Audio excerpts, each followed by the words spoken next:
Bonsoir ou bonjour à tous, il fait encore beau et il fait surtout beau à Marseille.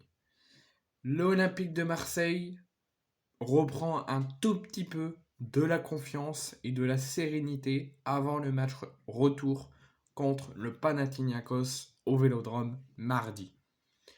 Donc l'OM, après sa défaite complètement méritée en Grèce la semaine dernière, donc mercredi dernier, avec une performance, un arbitrage douteux, très douteux même, et une performance assez médiocre, voire pire.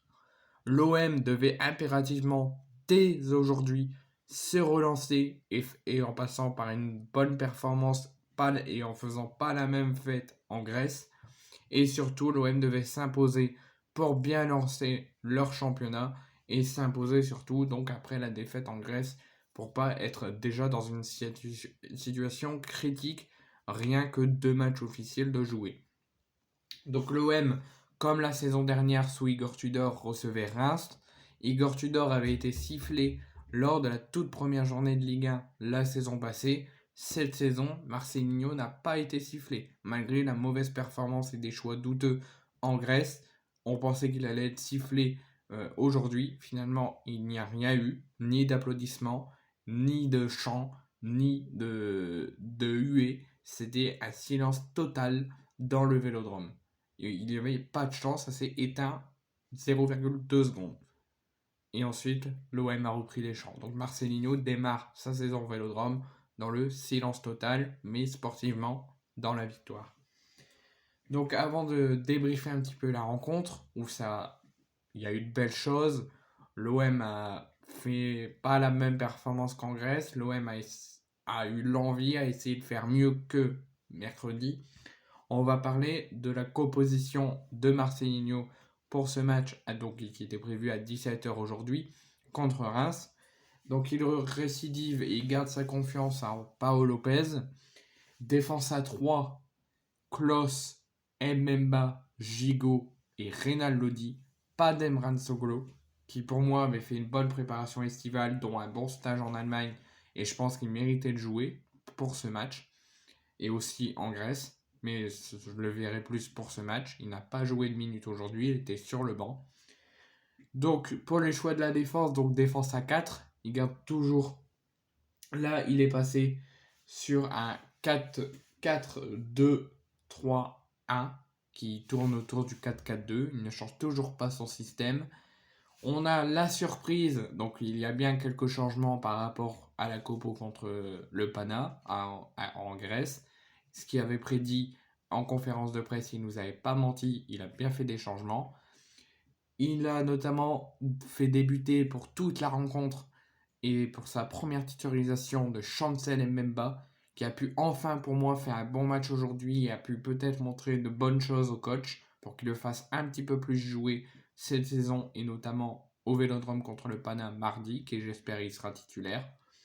Mais la question que je me pose, est-ce que si Balerdi n'aurait pas été suspendu aujourd'hui, est-ce que Mbemba aurait débuté ou est-ce qu'il y aurait remis la défense Balerdi-Gigot? Et ensuite, Reynald Lodi à droite, qui pour moi contre Leverkusen a fait un bon match. Contre le Pana, il a régressé fortement. Il n'a pas fait du tout un bon match. Et là, contre Reims, c'est pas excellent. Il y a encore du travail à faire et de l'adaptation à faire. Ensuite, au milieu, Geoffrey Kondogbia, qui, je répète, a eu un carton rouge contre le Pana en Grèce. Donc, il sera suspendu mardi contre le Pana au Vélodrome pour le match retour. Donc, Marcelinho a décidé de le faire jouer l'intégralité du match aujourd'hui et de le mettre titulaire aux côtés de Valentin Rongier, qui débute titulaire et qui a même débuté en tant que capitaine et qui l'a joué à peu près jusqu'à la 65-66e minute, donc jusqu'à l'heure de jeu, quasiment les 20 dernières minutes. Et ensuite, 3 attaquants dans l'axe qui soutiennent un attaquant en pointe. Mouré, première titularisation pour le jeune Mouré, qui a fait une bonne impression en fin de saison dernière sous Tudor, notamment son but contre Annecy. Son but contre Leverkusen est une bonne entrée. On l'a pas trop vu contre le Pana. Et là, pour moi, il a fait un bon match jusqu'à sa sortie sur blessure. Malheureusement, j'espère rien de grave à la 50e minute et qui s'est fait remplacer par Ismail Yassar. Ensuite, il était soutenu par Iliman Ndiaye, première titularisation, pas au Vélodrome parce qu'il a déjà fait contre les Leverkusen, mais premier match officiel en tant que titulaire cette saison pour Iliman Ndiaye. Et ensuite, à côté, il y avait Unai et en pointe, Vitinha, qui je pense devait être titulaire aujourd'hui et qui, comme Mbemba, j'espère qu'il le sera titulaire plus de matchs cette saison. Sur les changements, Marcelinho a décidé de garder sa défense à 4, de ne faire aucun changement sur sa défense à 4. Il a toujours laissé Klose et Mbemba, Gigot qui aurait pu sortir pour des crampes, qui finalement a tenu sa place jusqu'au bout et a serré les dents, et Renan Lodi. Donc en défense, il n'a rien changé. Le gardien, il a toujours laissé Paolo Lopez.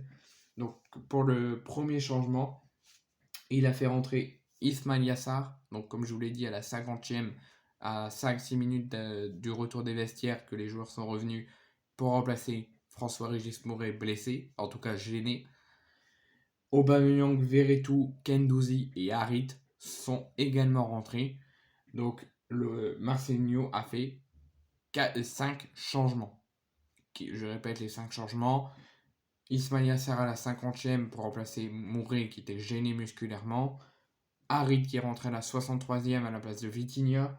Kendouzi qui est rentré aussi à la 63e à la place d'Unai. Et Verretou à la 66e à la place de Rongier. Et Aubameyang également vers les 20 dernières minutes, la 70e à la place d'Iliman Ndiaye. Ceux qui ne sont pas rentrés, donc ceux sur le banc au départ, donc il y avait Verretou, Sarr, Aubameyang, Kendouzi, Harit, Blanco, Soglo, Nadir et Simon Nkapetoubou. Je vous ai dit ceux qui sont rentrés, et ceux qui ne sont pas rentrés, Ruben Blanco, Simon Nkapetoubou et le jeune Soglo et Bilal Nadir. Côté rémois, Diouf, comme le premier match, début titulaire. Wilson Esbran, Omboku, Abdelhamid, Fouquet, de nouveau et de l'équipe de la saison dernière. Deux milieux, Matusewa et Mounetsi. Trois attaquants juste au-dessus qui soutiennent l'attaquant en pointe, Ito, Kadra et Richardson. Et en attaque, celui qui va très probablement remplacer Balogun, qui a quitté Reims, c'est Diakité, la recrue estivale rémoise. Et sur le banc, donc il a fait quelques changements, mais là je les ai pas avec moi. Donc c'est la Copo de Reims. Donc maintenant sur le match. On a vu un OM, d'habitude on le voit un OM, des fois un visage où il se montre beaucoup pendant la première mi-temps ou la deuxième et après il se montre plus. Mais souvent on les voit deux visages, un visage en première mi-temps et un visage en deuxième. Là sur ce match, on a vu un OM en difficulté toujours, mais avec de meilleures attentions et de meilleures ambitions que ce qu'ils ont mis contre le Pana. Donc on a vu vraiment quelque chose, pas d'excellent à sauter au plafond, mais de belles choses. L'OM s'est imposé donc 2-1 et lance la saison par une victoire comme la saison dernière où il s'était imposé 4-1. Là, il s'impose 2-1. Mais ça a été un combat serré, riche de jeux, riche de tentatives, riche de buts refusés par l'arbitrage vidéo. Mais on a vu un beau match de football, mais on a vu un OM qui a rien lâché, qui a tout le temps été au combat par rapport au match où ils n'ont quasiment rien montré contre le Pana.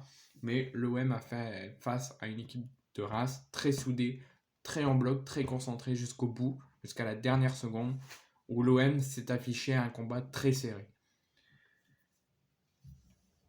L'OM a plutôt été bon dans le jeu, a montré de beaux attentions. Sur la deuxième période, ça a été plus compliqué offensivement, mais plutôt bon défensivement, où l'OM était en bloc et l'OM faisait des sauvetages à répétition. L'OM sur la deuxième période, où ils ont été bons, c'est défensivement et un petit peu sur le milieu de terrain, où ça a plutôt été solide et stable. Mais au niveau de l'attaque, il y a eu beaucoup, hormis un Vitinha jusqu'à sa sortie de la reprise de la deuxième mi-temps jusqu'à l'heure de jeu, qui a permis à l'OM d'avancer plus rapidement vers l'attaque et de montrer de belles choses. Mais malheureusement, depuis sa sortie, l'OM s'est retrouvé un petit peu comme l'offensive contre le Pana, où l'OM a eu énormément de mal à attaquer, et énormément été muet en attaque, mais ça a permis quand même de doubler la mise avec Vitinha, mais ça a été plus compliqué au niveau attaque sur les 20 dernières minutes, mais ça a plutôt été pas mal sur les 20 dernières minutes en défense. Donc sur la deuxième période, sur la première période, l'OM a été très bon, il n'y a quasiment aucun point négatif, sauf le niveau défensif, où l'OM a été extrêmement fragile selon moi, où il va falloir retravailler ça le plus rapidement possible pour pas encore se faire avoir sur toute la saison et dès mardi contre le Pana et en tour barrage au cas où on se qualifie contre Braga ou le Backa Topola. C'est la défense qui n'a pas du tout été bon, qui a été très fragile, très fragilisée sur la première période où on s'est pris déjà un deuxième but qui a été refusé mais qu'on aurait pu mieux défendre, un but où on aurait pu mieux défendre, mais l'OM s'est pris des tentatives sur des tentatives, des contre-attaques sur des contre-attaques, parce que la défense, l'offensif était bon. C'est en fait un OM offensif très bon en deuxième, mais moyen en défense en deuxième. Et en première, excellent en défense où c'est soudé, c'est compact. En bloc et on lâche rien. Mais en défense, c'est un petit peu plus compliqué. Mais malgré ça, l'OM a très bien répondu et très vite répondu à Ito en égalisant avec Unai. Vitinha avait rapidement doublé la mise, mais ça a été refusé juste après le but refusé d'Ito pour le doubler. Donc l'OM est neutralisé à la mi-temps, un but partout. Je vous ai expliqué mon avis et mon débrief sur la deuxième période de l'OM.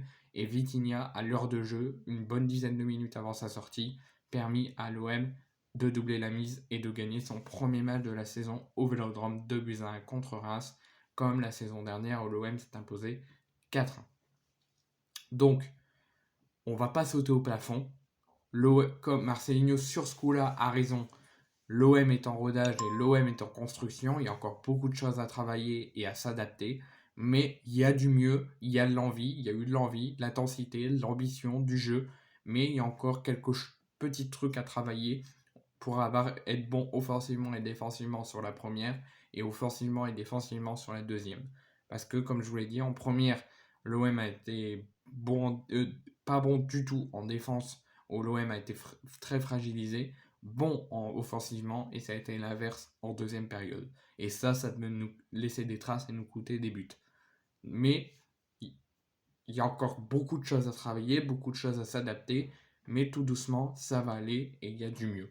Donc je suis très heureux que l'OM s'impose, mais il y a encore quelques petits trucs que l'OM doit s'adapter et doit retravailler pour faire encore plus dans le jeu et faire encore un meilleur match qu'ils ont fait aujourd'hui. Mais en tout cas, bravo à l'équipe.